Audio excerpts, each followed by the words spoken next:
Thank you so much, Retailers Association of India team and Lisa for this warm welcome.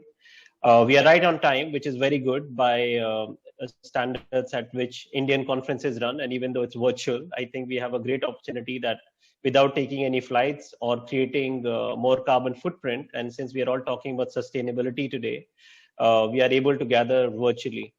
So just quick context setting in terms of what we are going to discuss. It's something which is relatively a new topic in India, simply because in the previous era, there was no distinction between sustainable palm and non-sustainable palm, or sustainable soy and non-sustainable soy. Everyone was talking about edible oils as a whole and commodities. But what happened in the last 20 years is, because of certain practices outside of India, mainly in Southeast Asia, Malaysia and Indonesia, which are the largest producer of palm, it led to the conversation in the last 15-20 years about how to avoid palm which is linked to any non-sustainable practices. So as far as India is concerned, we have about 150 members approximately, members of Roundtable on Sustainable Palm Oil. Some of them are already on this panel today. So Arvind ji is here, Duke's Consumer Care, has been buying RSPO certified material to make biscuits which use refined palmolene, which is RSPO certified. Reckitt Benckiser is here, which has been a member of RSPO. And you would know Reckitt more popularly as the Dettol brand, as a lot of people say. And we have Srinivas ji, who has Navabharat, leading Navabharat, which is buying from about 10,000 independent smallholders or oil palm farmers in India and having its own mill and its own refinery. And we have Mr. Rijit Sengupta, who is the CEO for Center for Responsible Business. So what we are going to do is to go around the table and get 4 different perspectives of this seemingly complex issue. So we are going to hear from FMCG, which is into buying palm for non-edible purposes. We have a FMCG buying palm for edible purposes. We have a refiner and miller buying palm for edible and non-edible purposes, supplying PFAD, styrene, and olein, to put it in specific terms. And then we have a sustainability think tank, CRB, which is also a strategic partner for RSPO in India.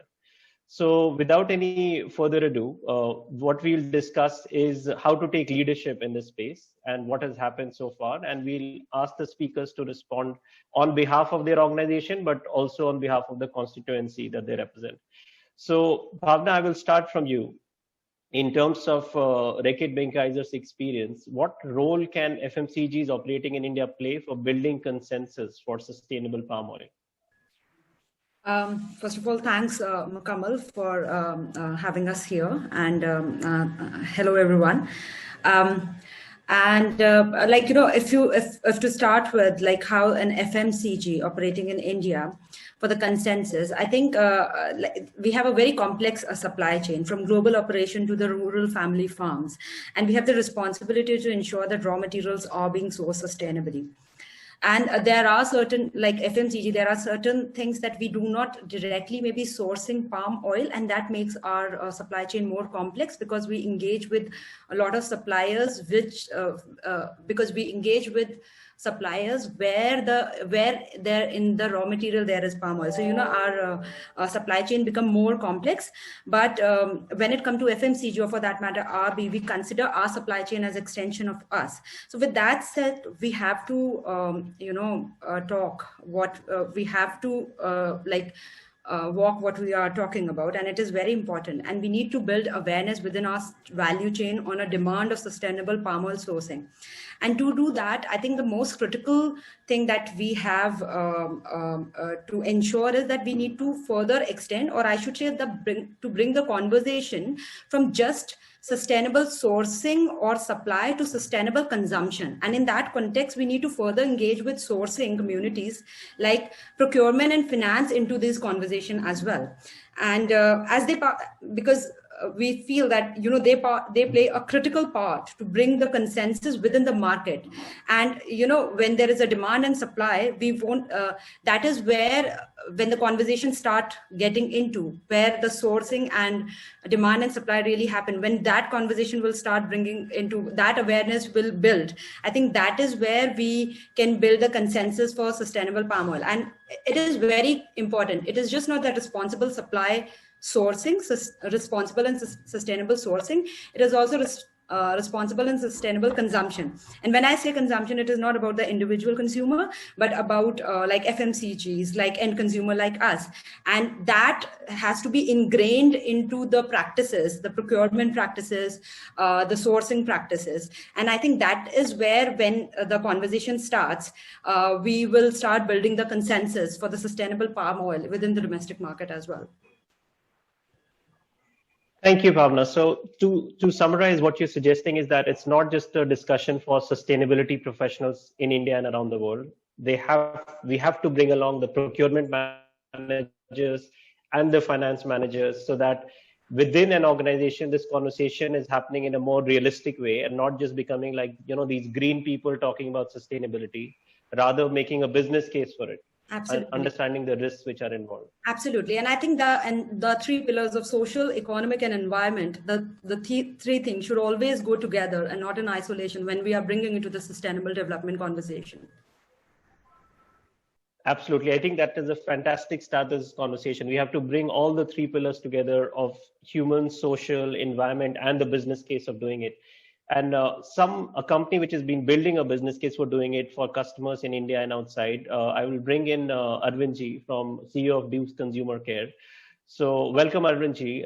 And I think that we have missed you in such panel discussions before, and we should start inviting you more even before you start responding. But for the benefit of the audience and for other biscuit manufacturers, other FMCG companies, if you could explain to the audience here and which will watch it later on YouTube, why is Duke's Consumer Care a member of RSPO 1? Why is it using certified sustainable palm oil, and where is the business case for this?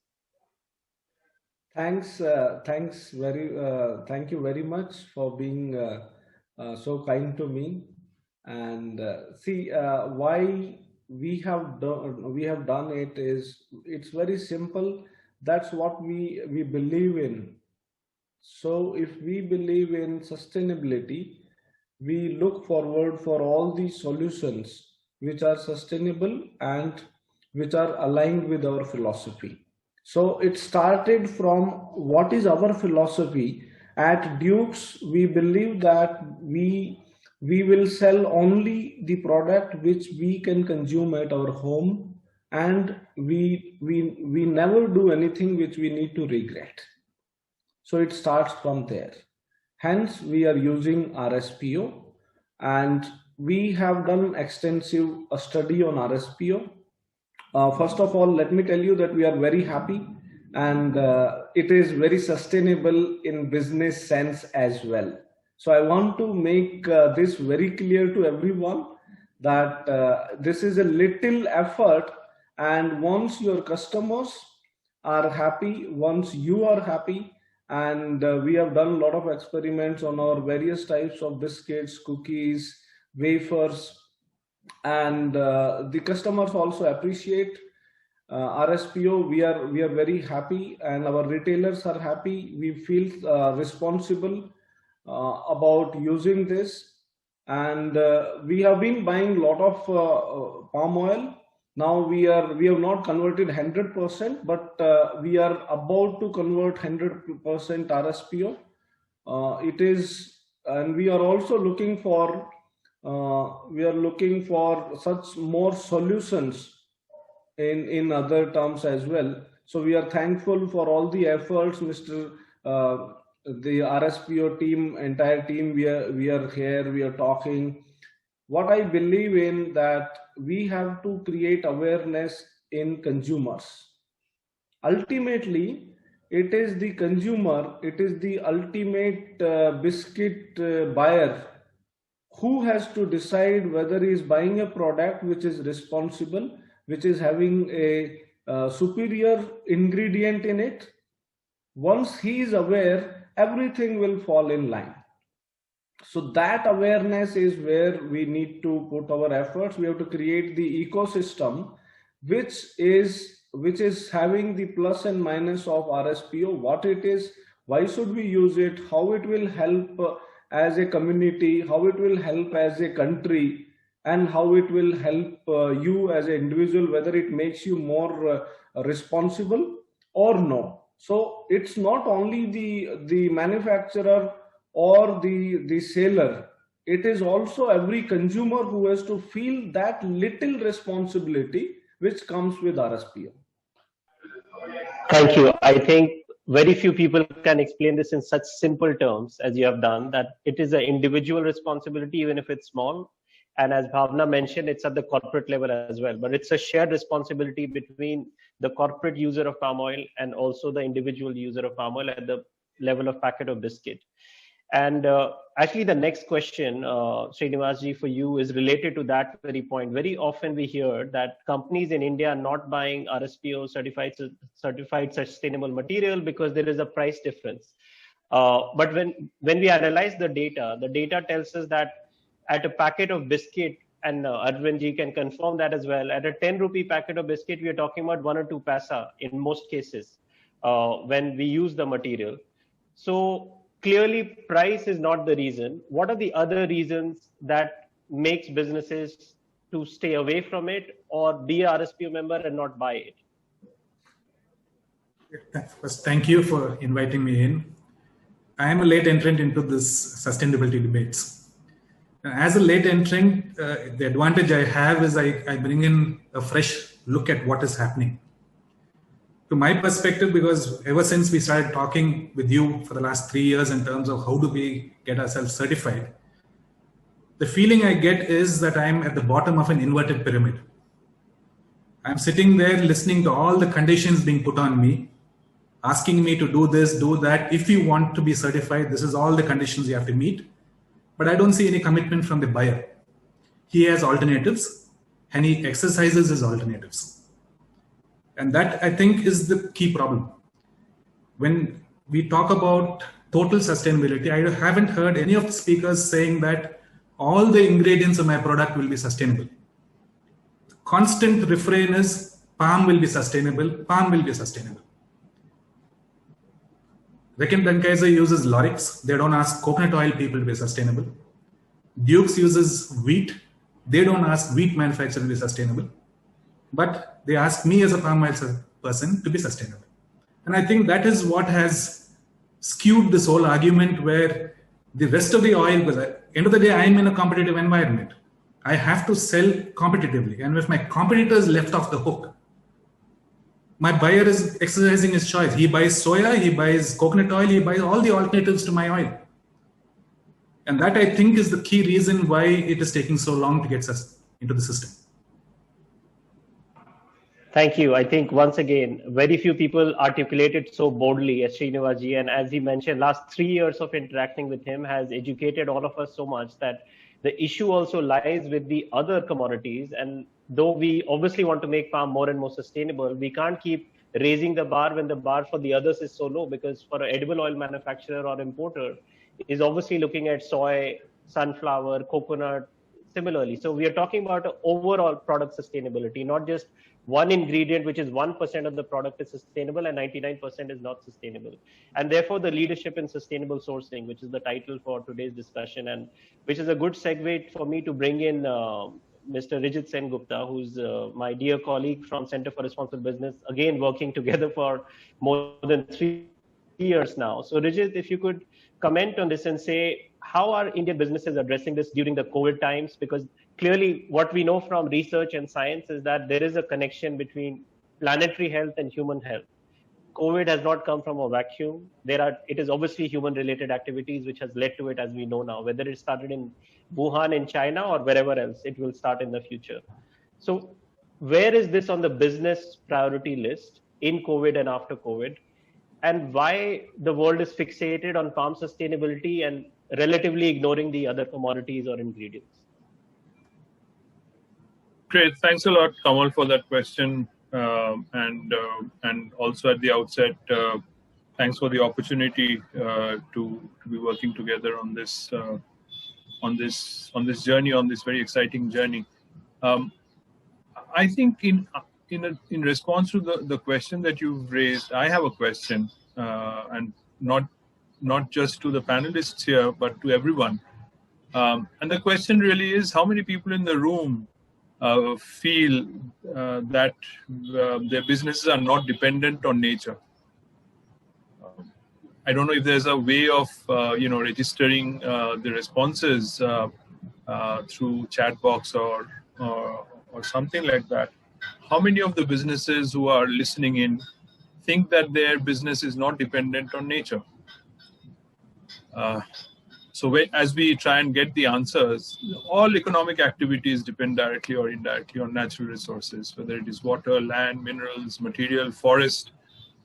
And one thing which is becoming increasingly clear is that there are risks associated with nature loss, which is a real risk that lies sometimes somewhere hidden in this long, tortuous, often transboundary supply and value chain of businesses. And as leading businesses globally are realizing that they and becoming more and more conscious that they have to plot this sort of the impact and the dependencies on nature. And as you rightly said, COVID has highlighted this, the whole subject of planetary health, which is basically a fraction of science that highlights the connection between the negative impact on the environment and the resulting consequences on human health. That has shown that there is this the impact on human health, which is becoming more and more critical, and zoonotic viruses jumping from the animal system to the human system is an example. So increasingly what we are seeing is that there is an emergence of global initiatives like Business for Nature. This is an initiative wherein hundreds of leading global companies have not only made commitments, but are also taking actions to reduce negative impacts on nature, invest in its restoration and management.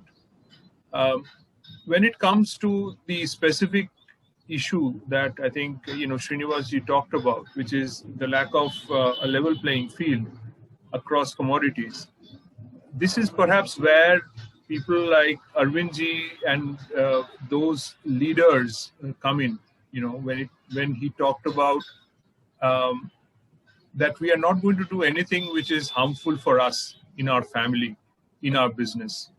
So as long as leaders from the FMCG sector, which we have already realized are the ones who have and exert the maximum amount of influence in the palm oil value chain, I think and that's why we are also engaging with RAI through the Retail Leadership Summit here. We are among leaders, and we hope that this conversation inspires some of those leaders to say that we definitely have to have strategies which will help us in taking some step to reduce and minimize the impact that businesses are having on nature wherever they are.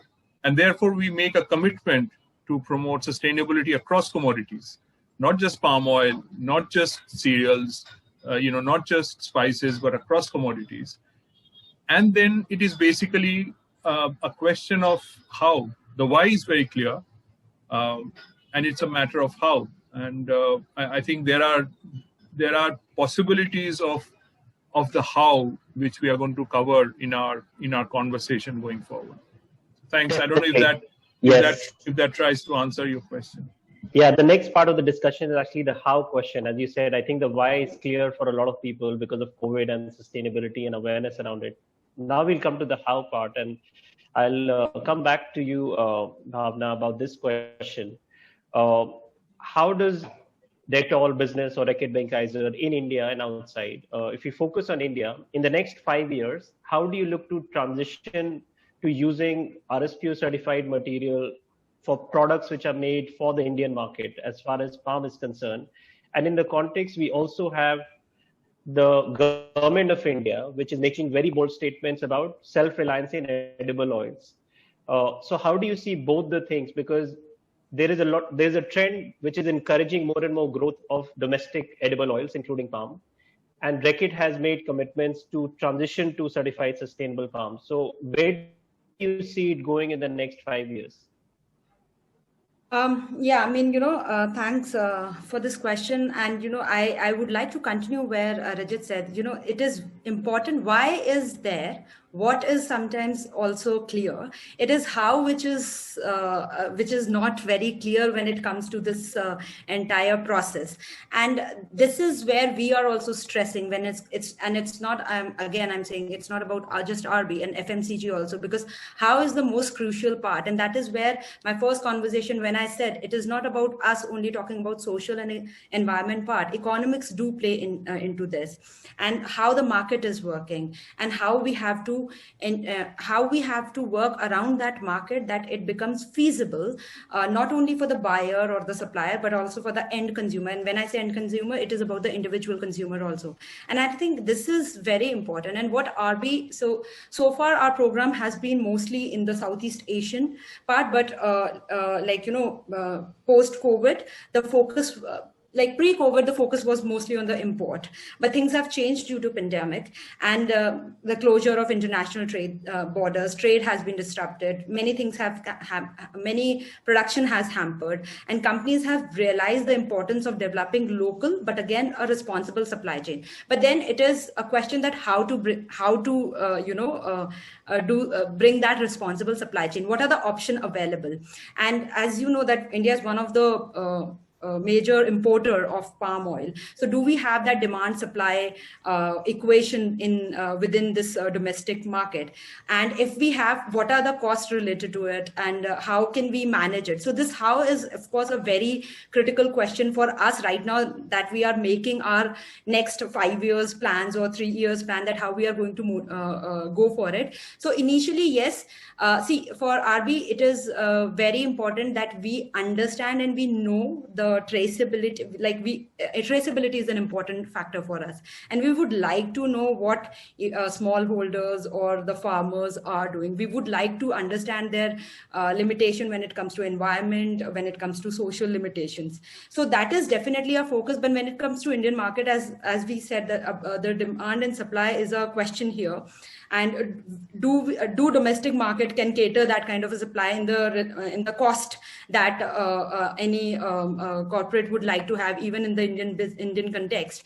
So I think that is where we have to start looking for the options, that what we can start with and how we can move forward with it. So in a short term, we are looking for a section called credit, like credit sections, where we are thinking that this can be a first step. This can be a first step where we are encouraging smallholders or farmers to continue get into the sustainable supply chain or sustainable farming practices. But in a long term, yes, traceability and what is happening in the ground, responsible supply chain, not only at the farmer level, but entire across supply chain, from this farmer to a supplier to refiner to supplier to our own factory and later on. It is important. So that is how we are thinking our process to get into, and that how we are defining a lot more.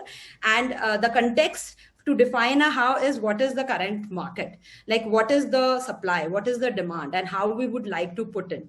So for that, we have to engage with our suppliers, direct suppliers, with what I mean, not to the refiners, but the direct suppliers, which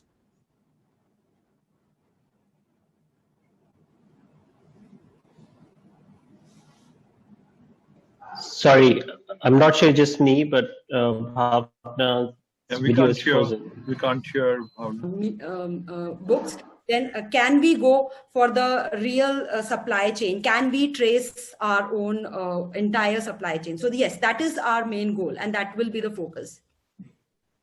Okay, so I think what we figured, what you're suggesting is that businesses will have to figure out their domestic supply chain and try to make it more sustainable. And you mentioned credits, which not everyone might be aware of. So there are different supply chain options, which means FMCG and retailer can even buy RSPO credits, which goes directly to the farmers group, which is organizing the farmers for certification. And that's what we are trying to do in Andhra Pradesh as well, where farmers groups will be created. A mill might be the group manager, and therefore the credits can be purchased or physical stock can be purchased. Both the options will exist to support Indian oil palm farmers.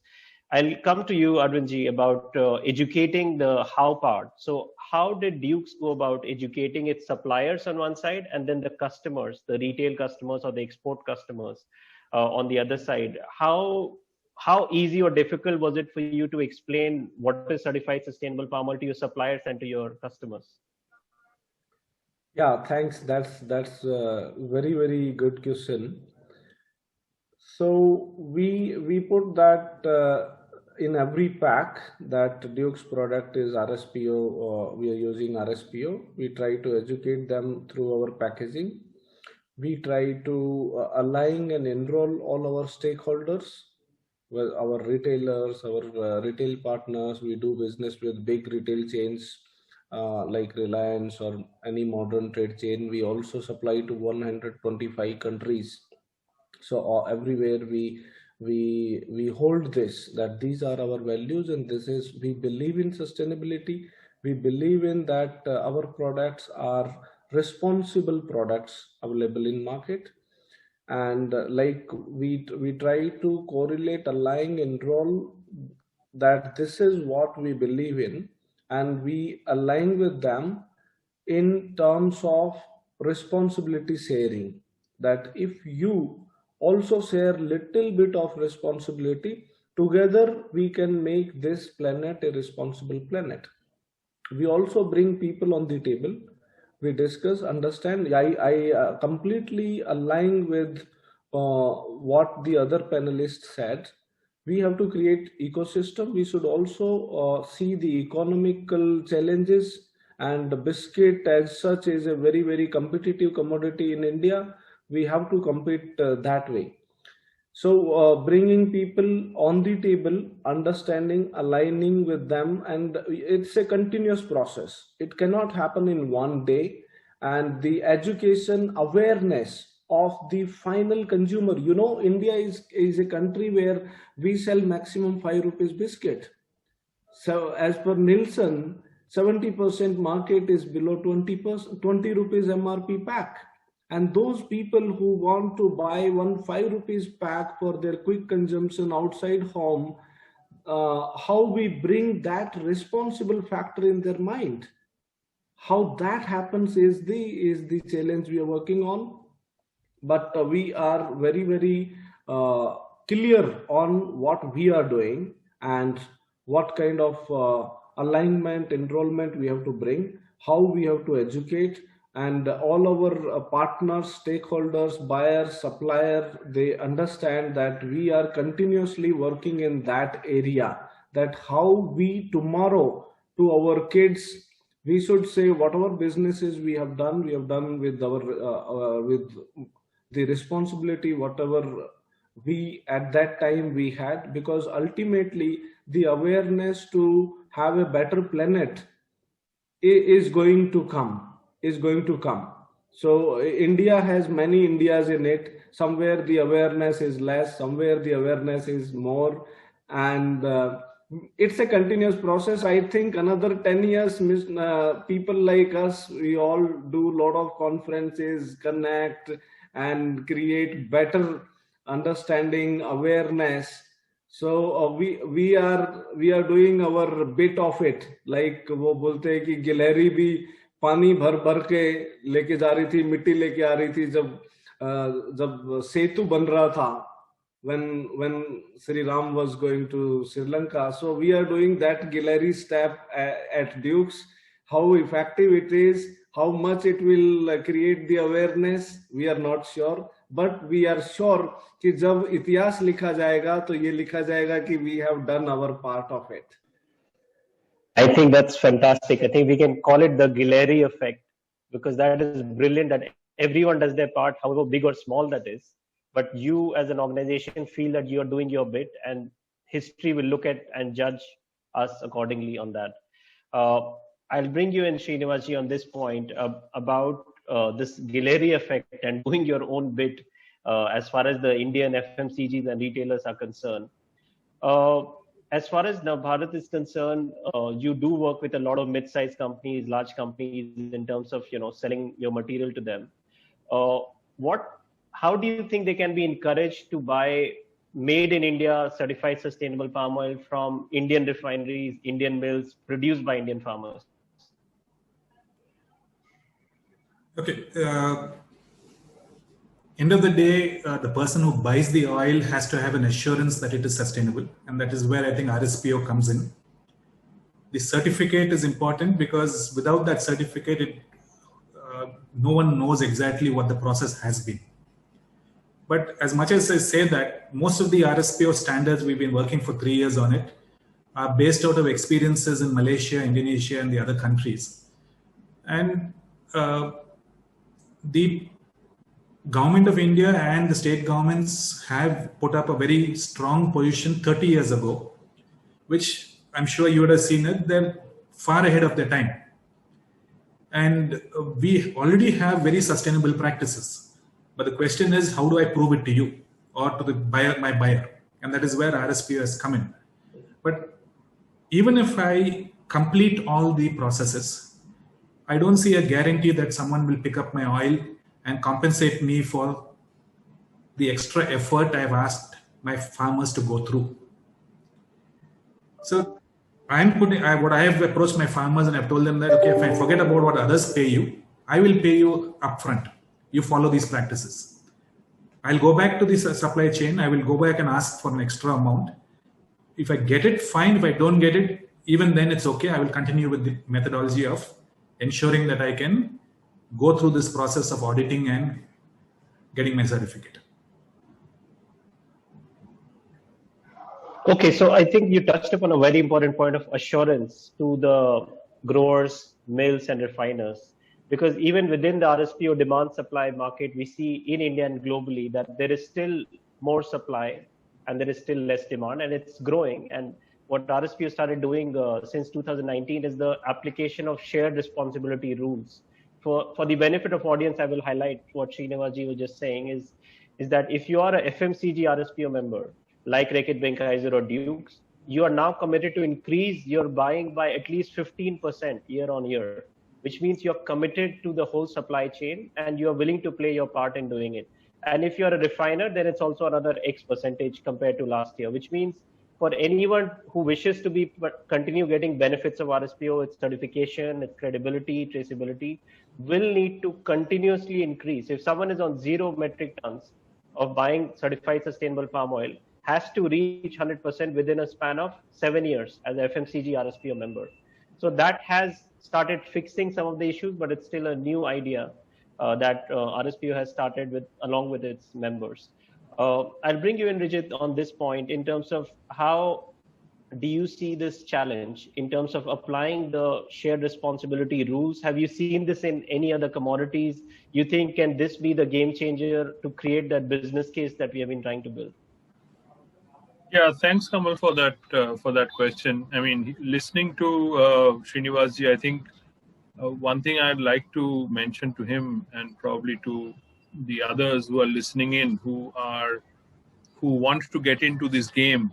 It is indeed a game, and it's not a 100-meter dash. It is a for 20 kilometers marathon. So if you don't have the stamina for the marathon, don't enter into this. If you have the stamina for a marathon, only enter this game.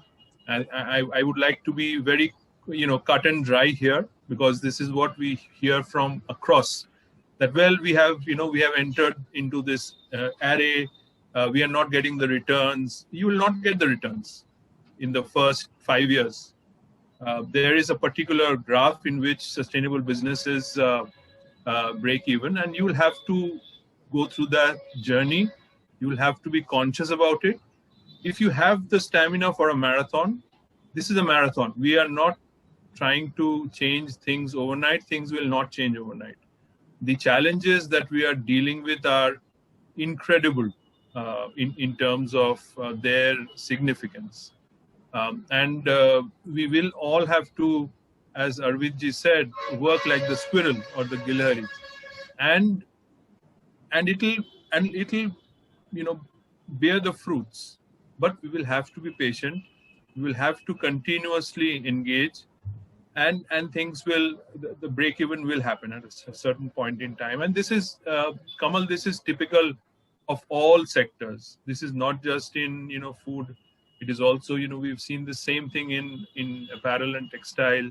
We've seen the same thing in electronics, that there, no doubt about it, that there is a lack of a level playing field.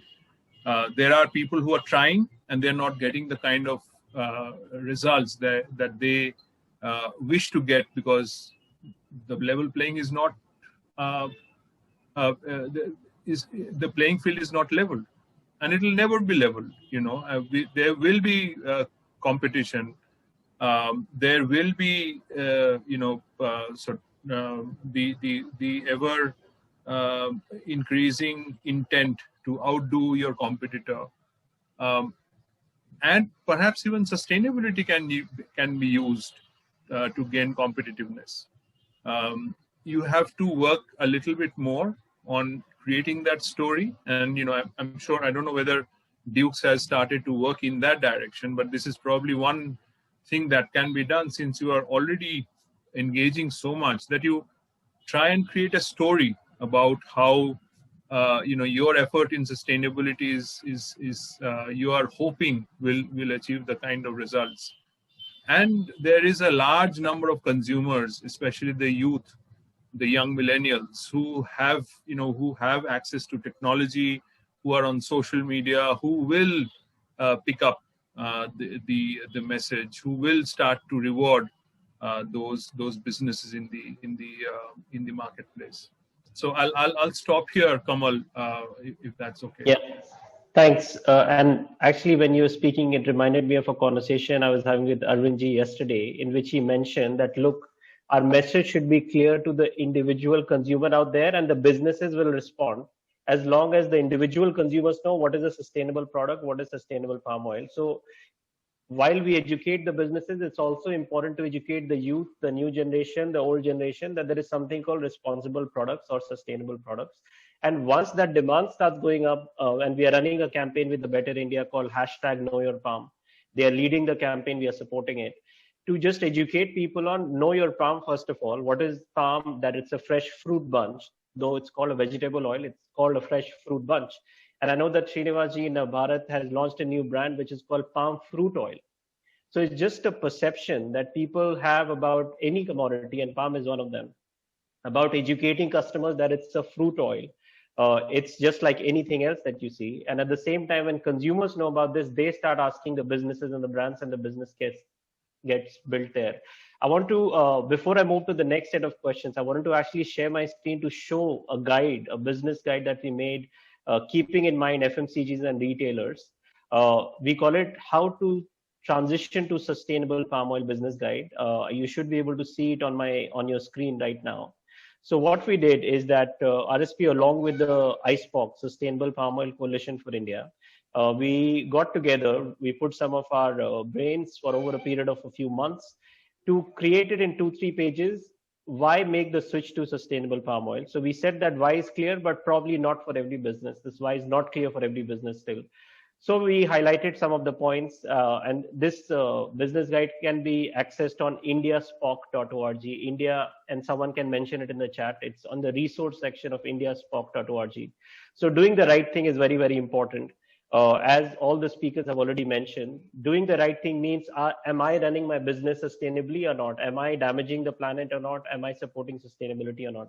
Then is making the business case, because at the end of the day, if there is no business, there is no sustainability in tough times or in good times. So for any sustainability to happen, it has to make good business case as well, because then only you can probably have the budgets to run all the sustainable practices. And then providing accountability to the customers that we are talking about. If customers, all the surveys are telling us, whether we do it in India, we do it in Europe, that customers are buying more and more of brands that they perceive are more sustainable, even if they are slightly more expensive. And if you talk about urban India and where we are today, the Navabharat that we are living in, the urban consumers in India definitely are aware of all the climate change related issues, whether it's in India or outside. So providing accountability is the another way of doing it.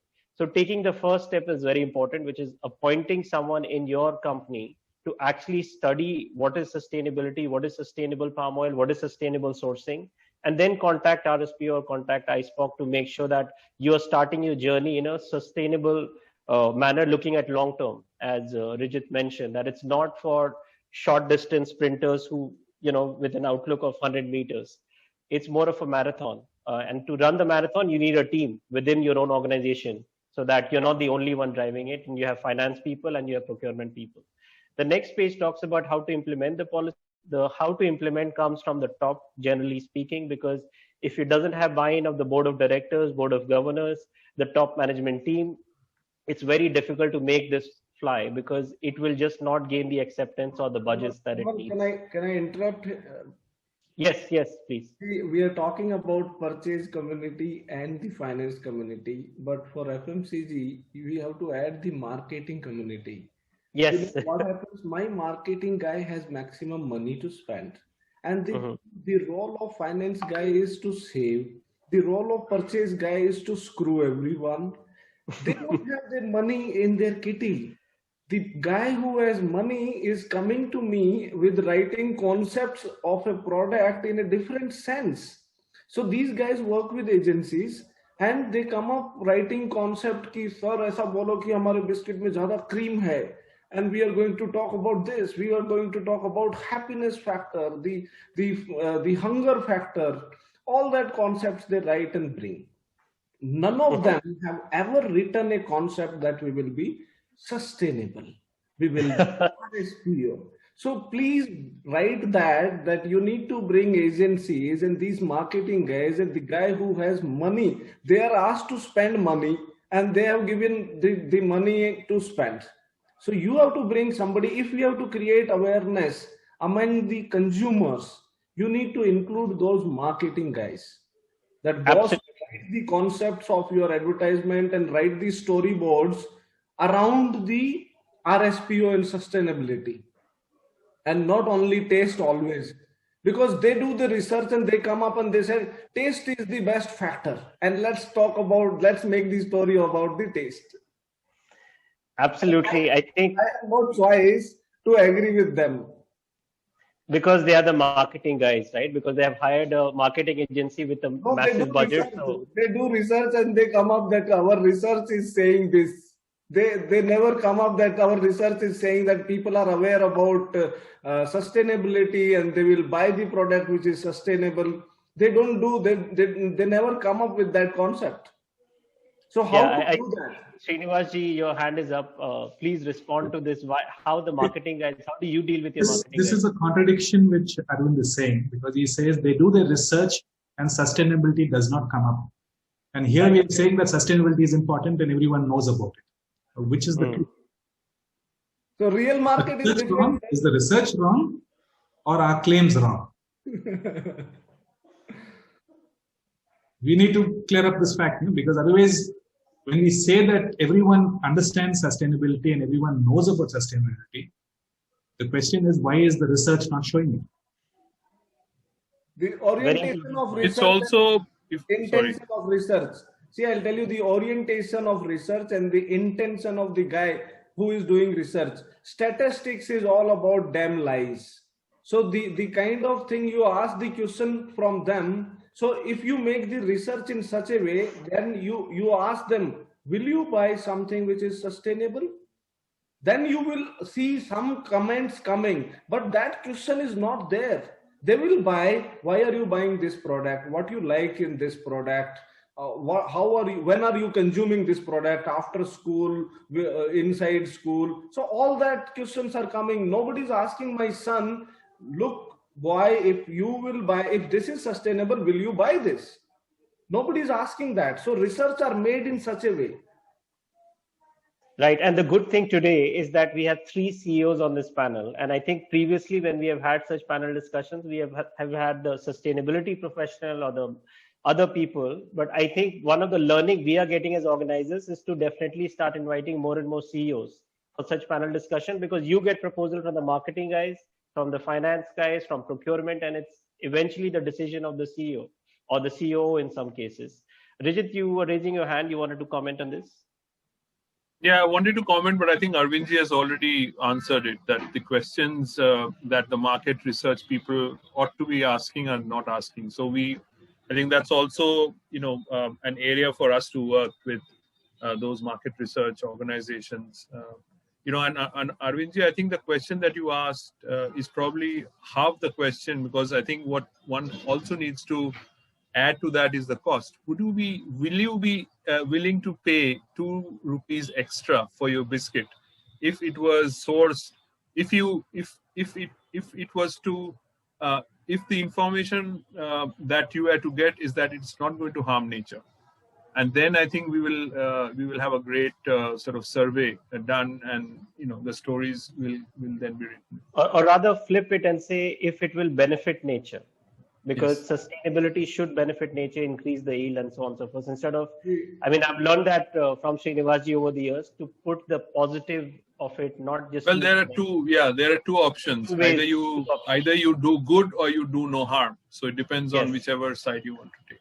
Yeah, Right, so I would propose if Kamal and the RSPO community make one research like this and share with all FMCG and palm oil users that, look guys, we have gone and did this research. Consumer is ready to buy your product if it is RSPO, and he is ready to pay more.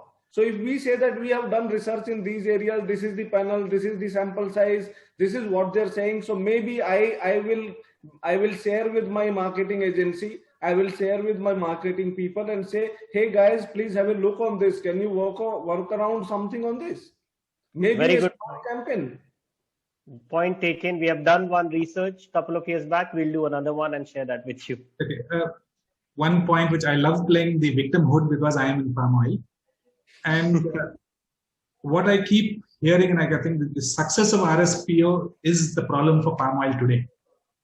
It has been so successful that it has focused on palm to a point where the rest of the oils have not been coming into the perspective.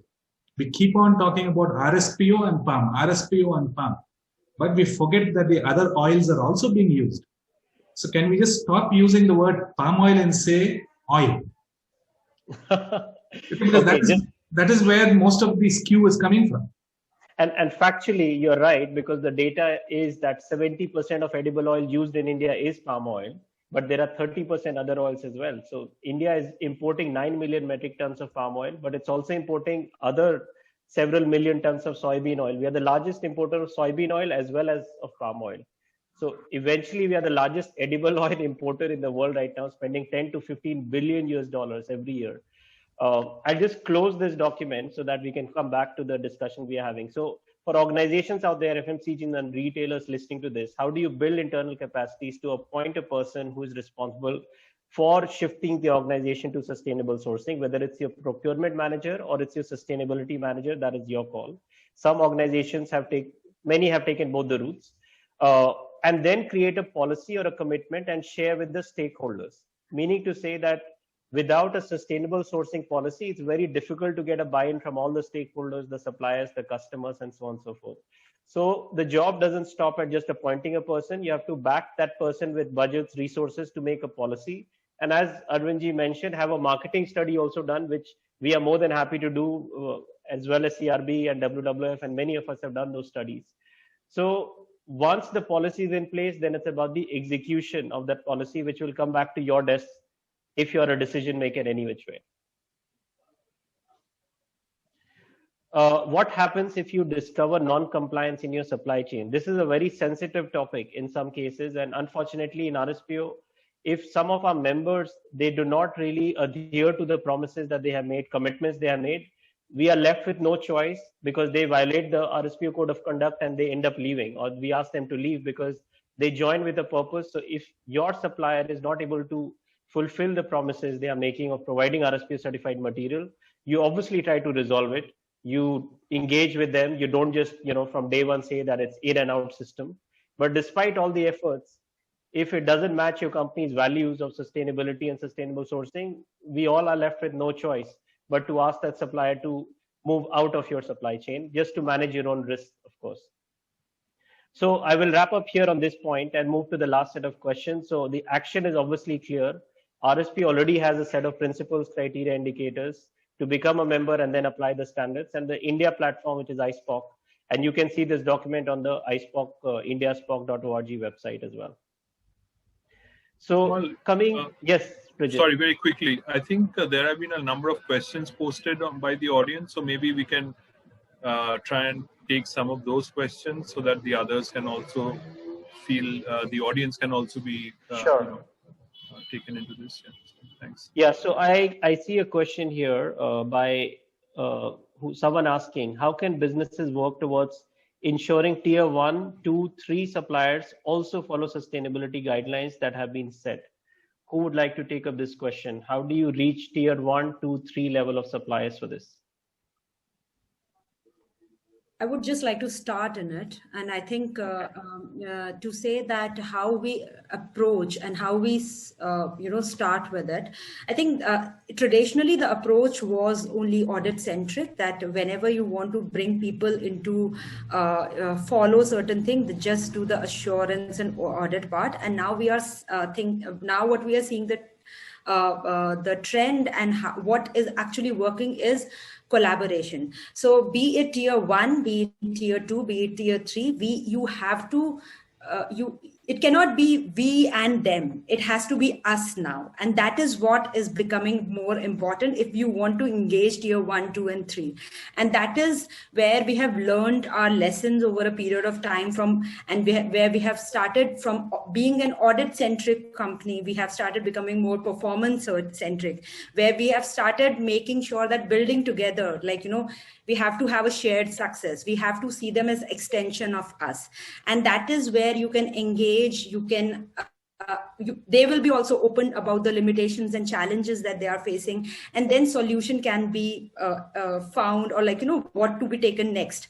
Because as you said, nothing happened, as Rijit was also saying, nothing happened overnight. You have to, it's a journey, and that journey need to be identified. And that journey has to be taken together. And to be taken together, you need to first identify what are the limitations and challenges.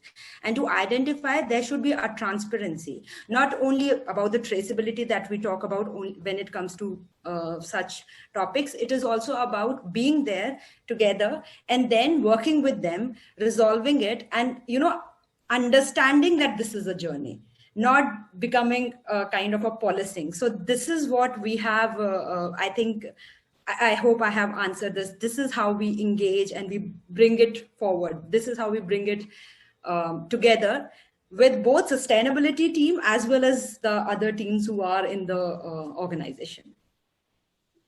Thank you, Bhawna. I think what you're trying to say is that it takes time and you need to be patient when you start educating your tier 1, 2, 3 suppliers.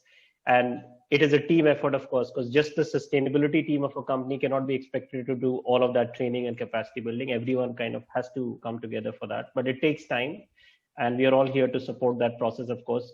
We do several workshops at conferences, but we can definitely do more. I'll come to the next question in the interest of time. Do the ends justify the means? Does sustainable sourcing really improve the bottom line? Who would like to take this question? Arvind ji, would you like to take this one? So bottom line, I'm sorry, sustainable solutions comes at a cost. Okay, any sustainability or any responsible step is coming at a cost. But what I can tell you is it is individual values. Because if not today, tomorrow, everyone have to think about sustainability, about environment, about this planet. So it is not coming. It is not coming as free. It comes at a cost and it hits your bottom line. But it is your philosophy. It is your marketing. It is your style. You project it. What kind of products you come. So we come up with premium products. And if you charge a premium product, a little premium, it will not hit the bottom line. So it is both, nothing comes free, but it is the way you do business, the way you educate your customer, the way you market it. Thank you. I think that clearly answers it. That I would differ on this, Kamal, because end of the day, it is the time frame that we talk about. Quarterly profits, yes, like Rijit said, this is a marathon. You look at it on a quarter-to-quarter basis, you will see a lot of losses. But if you take it as a life cycle costing, you will understand that at the end of the day, it is a profitable thing to be sustainable. Yeah, I completely agree with Srinivas. Right. Yes. So I think what we are saying is that don't focus on the short term to the point of not doing sustainable sourcing. Understand that it'll take 1, 2, 3 years for the bottom line to start improving and the cost being recovered, because minor change in the end product price will itself be enough to pay for the cost of sustainability over a period of time. One more question. What sustainability trends should all businesses be paying heed to? Who would like to take this question? To become more sustainable, what are the trends as we see in 2021? Rijit, would you like to make an attempt? Sure. Well, I was hoping to make a footnote to the earlier conversation, which was perhaps it's a good idea. Yeah. So perhaps it's a good idea for for RSPO, and probably we can also work on it to come up with some sort of a data on how long does it generally take for companies to break even if you are embracing responsible certified sustainable palm oil for different categories of businesses in the value chain. I think that kind of a document based on real data might be useful, so that there is some quantification in terms of the real sort of issues as far as sustainability is concerned. Going forward, life has been totally changed. I mean, whether it is personal life or economic life, in business, everything has been affected by COVID. So what I probably the way I would like to answer this question is to look at it from the, using the lens of COVID. So what COVID has really highlighted is that it has, created and highlighted the how the relationship between business, society, nature, and people has been. It has really highlighted the fractures in that relation, and as businesses or as societies build back better, we will have to identify what were those issues, which affected business the most, and therefore affected communities the most, affected people the most, affected nature the most, and make them a priority.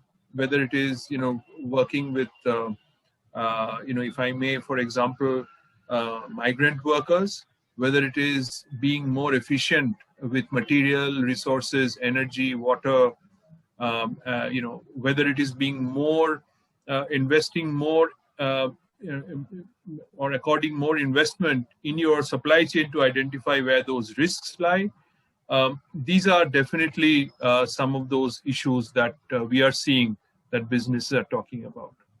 Thanks, Rijit. We have 2 minutes left. So in the interest of time, I'm going to ask all the speakers to give one mantra of success in 30 seconds on how to transition to sustainable sourcing or sustainable sourcing of palm oil. So I'll start with you, Bhawna, again. If you could summarize it in 30 seconds, what are the first steps a business listening to this can take if they're a retailer or a FMCG? I think for us, the one mantra that we have tried and we are working on is collaboration. I think collaboration is the key when it comes to working towards sustainability and not working in silos when it comes to departments. Working like we have to break this silos of green team and other teams.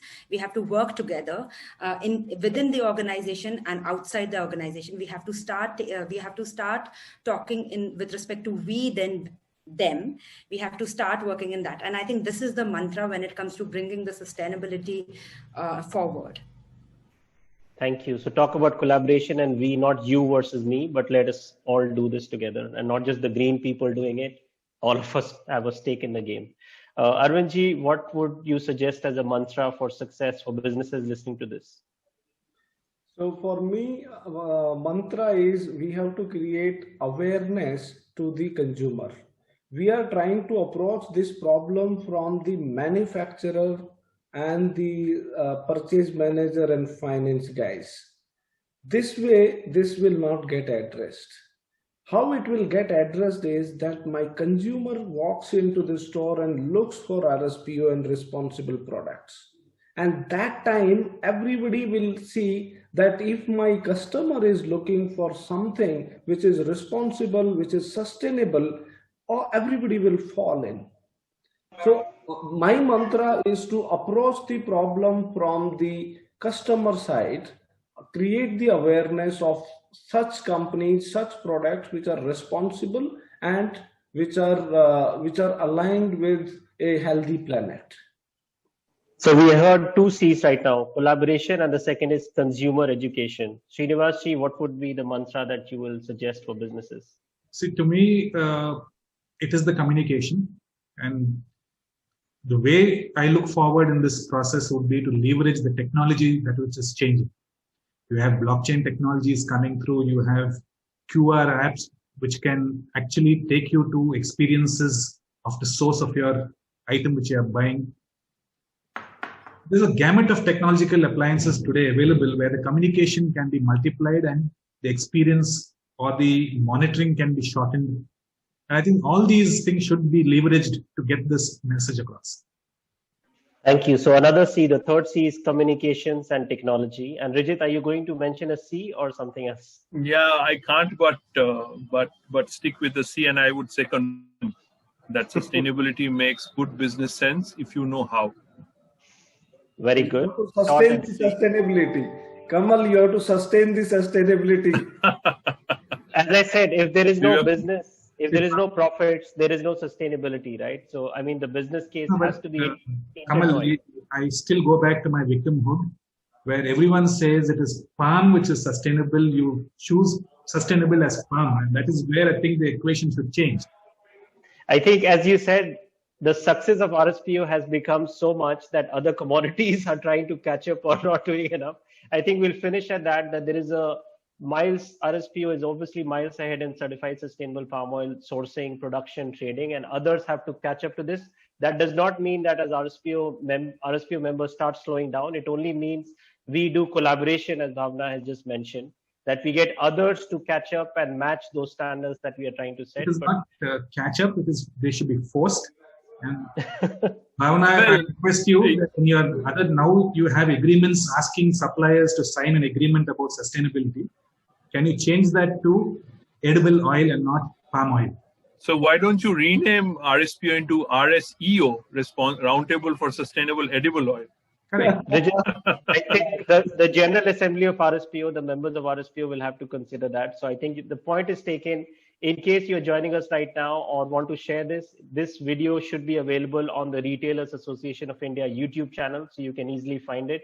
I'm sure the RAI team will share the details as and when this video is finalized. So thank you so much, everyone, for joining. This was a very intriguing conversation and hopefully helpful for businesses to get started their journey on sustainable sourcing as a whole, but specifically on sustainable sourcing for palm specifically. So thank you so much. Namaste. Have a good day wherever you have joined, and we'll see you again during the next session.